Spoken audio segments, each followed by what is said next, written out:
സണ്ണിച്ചാൻ ഗോവ പള്ളി പോയത് ഇപ്പൊ പണിയായത്. വിശേഷം എന്തെങ്കിലും ഉണ്ടോന്ന് എല്ലാവർക്കും അറിയണം. മറുപടി പറഞ്ഞ് ഞാൻ തോറ്റു. അവനവന്റെ കാര്യം നോക്കാൻ ഒരെണ്ണത്തിന് സമയമില്ല. അത് നേരെ.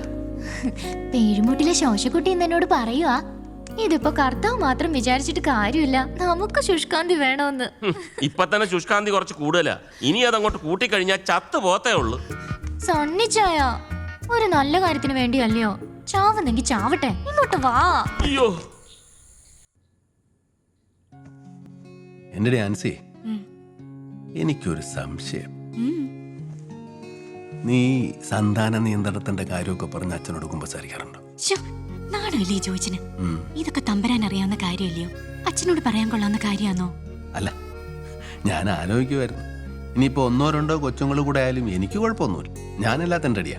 അയ്യടാ, ആ പൂതി അങ്ങ് മനസ്സിൽ വെച്ചാ മതി. വേണ്ടെങ്കിൽ വേണ്ട. നീ അല്ലയോ ഇതുങ്ങളെ 10 മാസം ചുവന്ന് പിന്നെ തോളെ കയറ്റി തൊട്ടിലാട്ടി പാലും കുടിപ്പിച്ച് ഉറക്കൊളച്ച് താഴെ വീഴാതെ നോക്കി വളർത്തേണ്ടത്. ആലോചിച്ച് നോക്കി വേണ്ടപ്പോ പറഞ്ഞാ മതി. ഞാനിവിടെ തന്നെ ഉണ്ട്. ഞാൻ പറഞ്ഞു വരുന്നത് കുടുംബത്തെ കുറിച്ചാണ്. ഭൂമിയിൽ ഒരു സ്വർഗമുണ്ടെങ്കിൽ അത് നമ്മുടെയെല്ലാം കുടുംബമാണ്.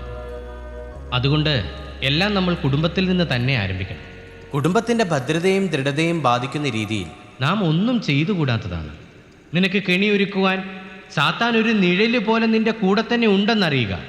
അവന്റെ പ്രലോഭനങ്ങളെ നീ കരുതിയിരിക്കുക.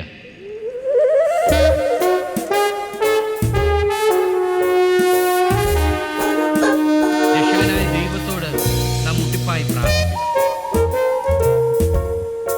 അവനിലുള്ള അടിയുറച്ച വിശ്വാസത്തെ മുറുകെ പിടിക്കുക.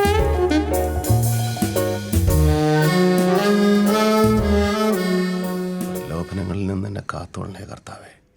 പ്രലോഭനങ്ങൾ നരകത്തിലേക്കുള്ള രാജപാതകളാണ്.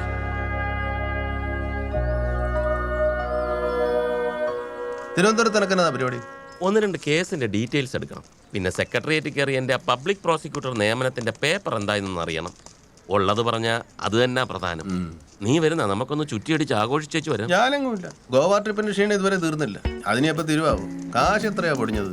അതങ്ങനെ സൂയിക്ക നോക്കി പൊടിക്കണം. പിന്നെ നീ മാത്രമല്ലല്ലോ പൊടിച്ചത്. എന്നാത്തിനാടാ ഈ കണ്ട സ്വത്തൊക്കെ കെട്ടിപ്പിടിച്ചോണ്ടിരിക്കുന്നത്? നിധി കാക്കുന്ന ഭൂതത്തെ പോലെ. അറുത്ത കൈക്ക് ഉപ്പ് തേക്കാത്ത പിശുക്കൻ. അതേടാ, ഞാൻ പിശുക്കൻ തന്നെയാ. അതിനെന്നാ ഇപ്പൊ എത്ര കുറവ്?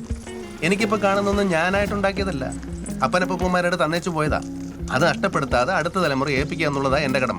അല്ലെങ്കിൽ എന്റെ ഇച്ചാച്ചൻ പോലും എന്നോട് ക്ഷമിക്കത്തില്ല. ഇച്ചാച്ചന്റെ മോൻ തന്നെ നീ. പണ്ടിയല്ല പിരിവുകാരൊക്കെ വരുമ്പോ അങ്ങേര് പത്തായത്തിൽ കയറി ഒളിച്ചിരുന്ന കഥയൊക്കെ നല്ല ഓർമ്മയുണ്ട് എനിക്ക്. നമിച്ചേ നമിച്ചു.